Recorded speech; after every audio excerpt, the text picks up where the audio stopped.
Welcome to ForexTV.com's PM Exchange. It's Friday, February 29th. I'm Remy Hokie. Today I'm joined by Michael Woolfolk from the Bank of New York Mellon. Good afternoon, Michael. Yes, good afternoon, Remy. Happy Friday. Yeah, happy Friday to you. Well, we're here at the end of a very volatile week in all the markets. We are ending Friday with the major indexes in U.S. equities down significantly on the day. We got a slew of U.S. data, which was weaker than expected for the most part. But most of all, the U.S. dollar has been falling to record lows in today's session and the previous session. But first and foremost, I'd like to start out with dollar-yen. We saw the pair fall below 104 today. So in the near term, if you could give us your outlook for the pair. Well, we have had some continued weakness in U.S. data today. I think what largely prompted the move below 104 in dollar-yen had less to do with U.S. data and more to do with risk aversion and prompting international investors to cut back some of their yen carry trades. And to that, we really turned to the large fall that we saw in the Nikkei overnight and the carry-through declines in international bourses we saw in Europe as well as in the States here. The Dow Jones down 200 plus points, the NASDAQ down 2%. This has prompted increased risk aversion, particularly given the fact we've had some negative financial news. So, I mean, that's really coupled with an already weak U.S. dollar position from earlier in the week, I think, is what has caused people to kind of square up positions going into the weekend. Well, Michael, as you mentioned, the U.S. dollar has been hitting lows against the majors, against record lows against the euro, Swissy, and breaking key resistance levels against the other currencies. And as we look at the end of Q1, this quarter does not look rosy. So looking at euro dollar and what we can expect from the central banks in March, if you could give us both your near-term and long-term forecast for euro dollar.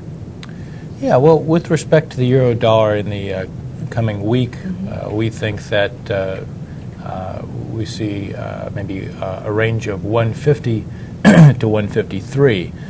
We do think that there is some downside potential for the euro dollar over the course of the next week, given the extent to which the U.S. dollar is oversold at this point.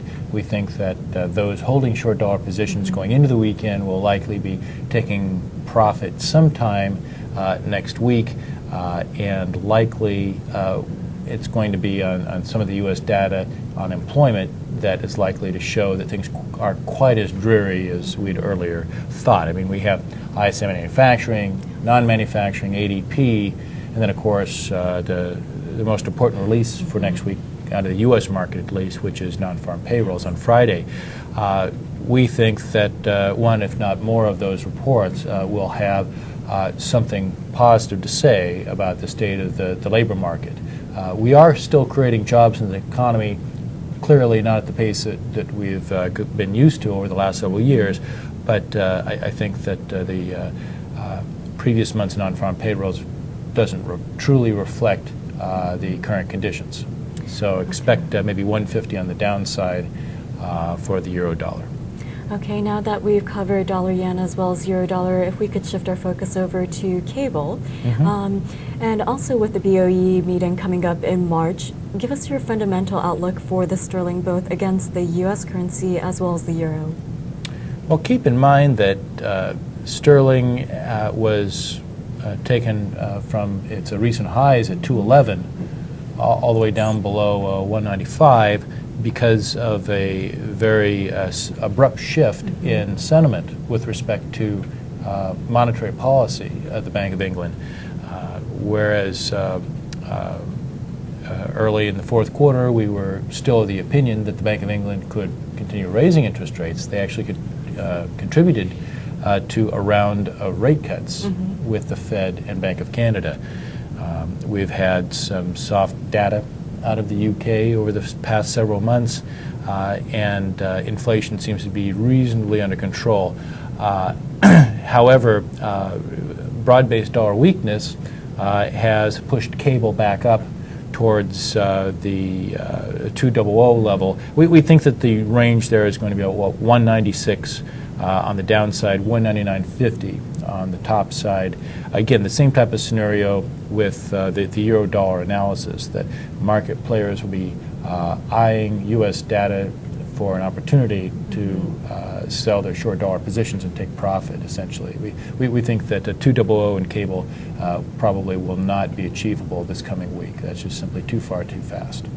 Okay, well, Michael, while we've been seeing the dollar index hit record lows, we've been seeing the CRB index hit record highs.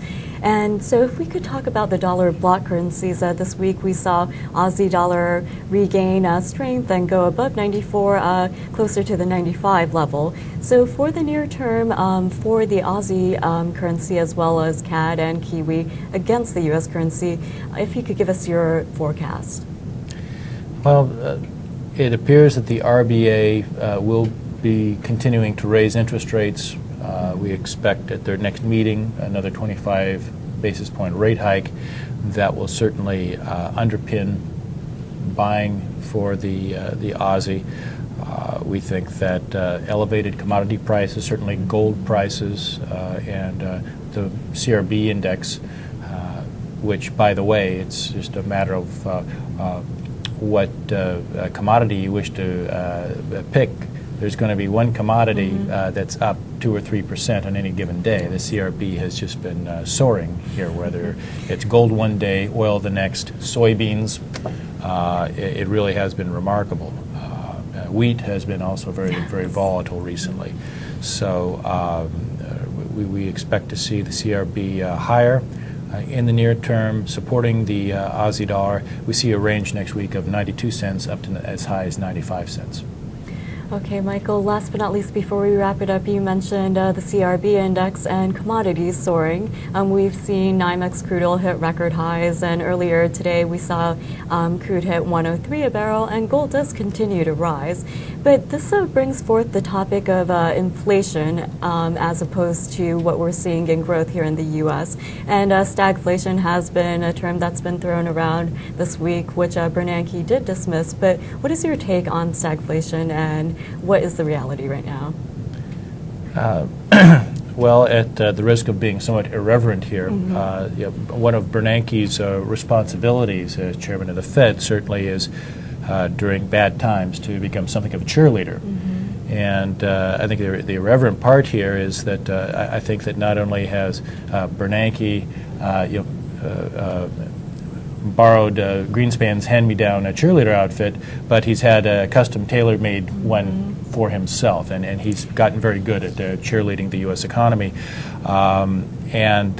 These anticipated rate cuts later this year in the face of inflation is definitely a concern, and it's the lack of concern over rising commodity prices as well as producer prices, consumer prices here is very noteworthy. The lack of attention being given to it by the Fed. The Fed's baseline scenario is built around some very optimistic assumptions about a reduction in global growth and a decline in commodity prices, and there just is simply no evidence of that. There's also an assumption that, which Bernanke highlighted this week in his testimony to the House and Senate, that weaker U.S. growth will bring core inflation back in line with levels consistent with price stability in the medium term. However, the fourth quarter, we had growth. The second estimate of fourth quarter growth reported yesterday was only 0.6% annualized.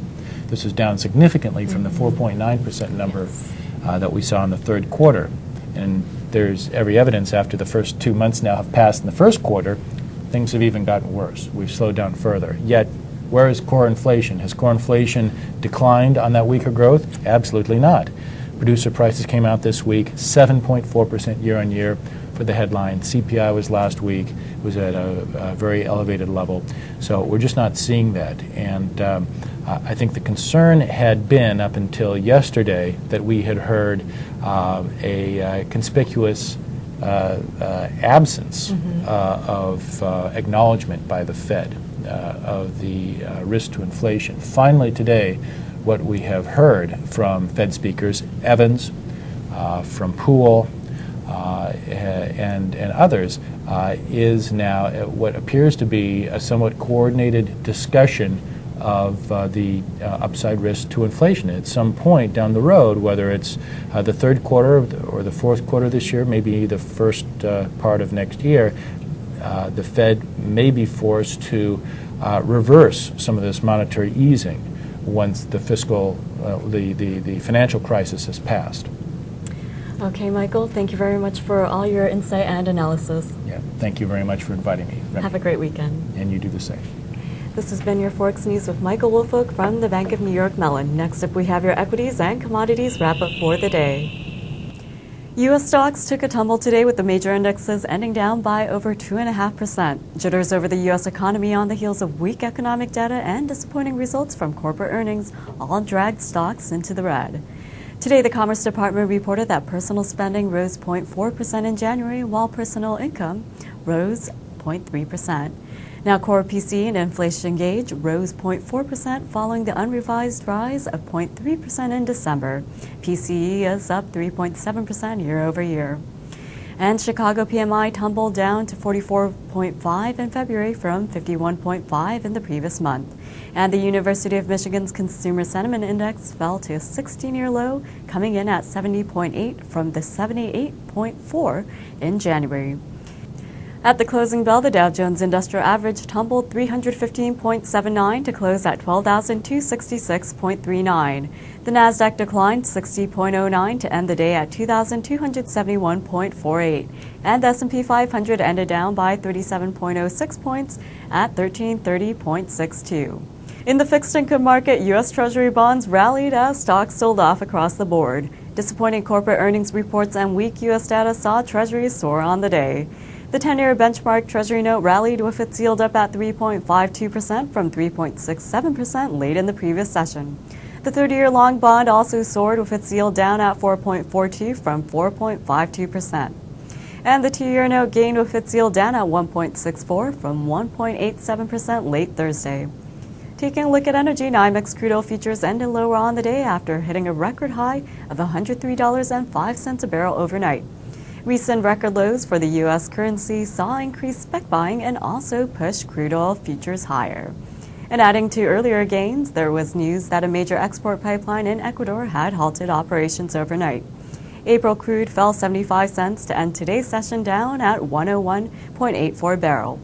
In other energy futures, March RBOB gasoline added 1.66 cents to close at $2.5123 a gallon. March heating oil fell 0.59 cents to close at $2.8397 a gallon. And April nat gas futures pulled back by 27.6 cents to close the session out at $8.93 per million BTU. Over in the metals complex, gold futures ended the session up after hitting another record high at $978.50 overnight. April gold added $7.50 to settle at $975 an ounce. For the week, gold has gained $27.20 an ounce. And in other metals, March silver gained 18 cents to end at $19.81 an ounce. March copper fell 1 cent to close at $3.85 a pound. Now we're joined by Tom Puckett, commodity broker at KS Futures. He'll recap today's action in energy and metals and give us his outlook ahead of the weekend. Good afternoon, Remy. The market this week has been still continuing the roller coaster ride that we've been seeing for some time, whether it be in the energy sector, metals, even in the agriculturals and the grains. Interesting this week that we've come up with fuel stock piles, the crude and gasoline and so on, that have continued to grow higher and higher as opposed to being lower and lower, and yet we see prices that have moved to new record highs.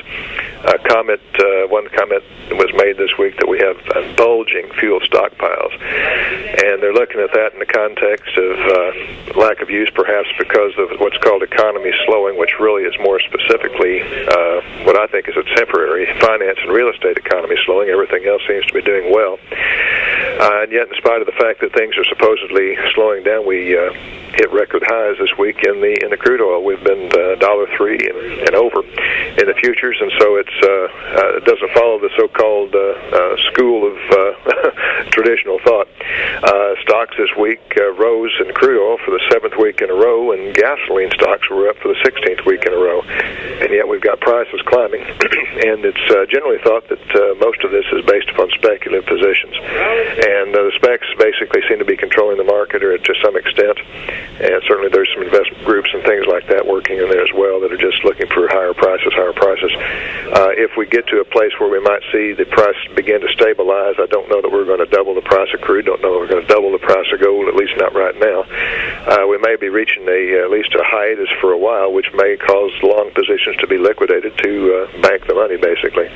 It's interesting also that in inflation-adjusted dollars, the price of crude oil, based on 1980 as the marker in inflation adjustment, was about $102.53, so $102.53 a barrel. With OPEC meeting in March and probably not expected to raise their output, probably look to see the prices stay high on the thing. There's some rumors that some of the Hamptons boutiques are starting to bring barrels of crude oil in to sell as furniture. That might be a very interesting thing to see happening. Across the board in the metals, gold and silver have both been climbing based upon both economic information that's been coming across, the price of oil climbing, as well as the fact that the dollar this week hit near record lows against the euro. The euro is over 150 and the dollar down to the 73-cent range. Very interesting trade there. On the one hand, it does seem to make American goods more desirable, but also seems to raise the price of commodities such as gold, crude oil, etc. Silver has been trudging along with the gold, and while gold is expected to be pretty close to, if not over the $1,000 mark pretty quick, very well could happen, silver is looking toward the $20.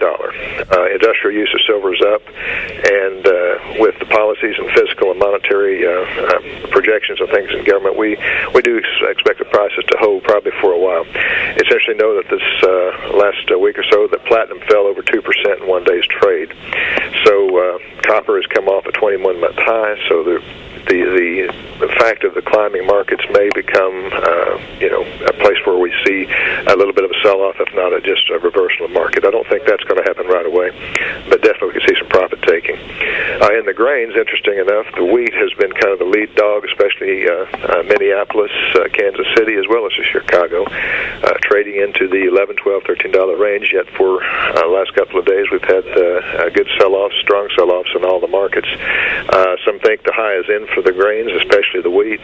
Others think this may again be profit-taking. There may be another surge to the high. It's going to be a weather-dominated market, probably in the spring, as it often is. Ethanol and demand and the various export-import balances will be on the board, will be considered, but weather seems to be the number one thing, at least this time of year, in the grains as we go into spring.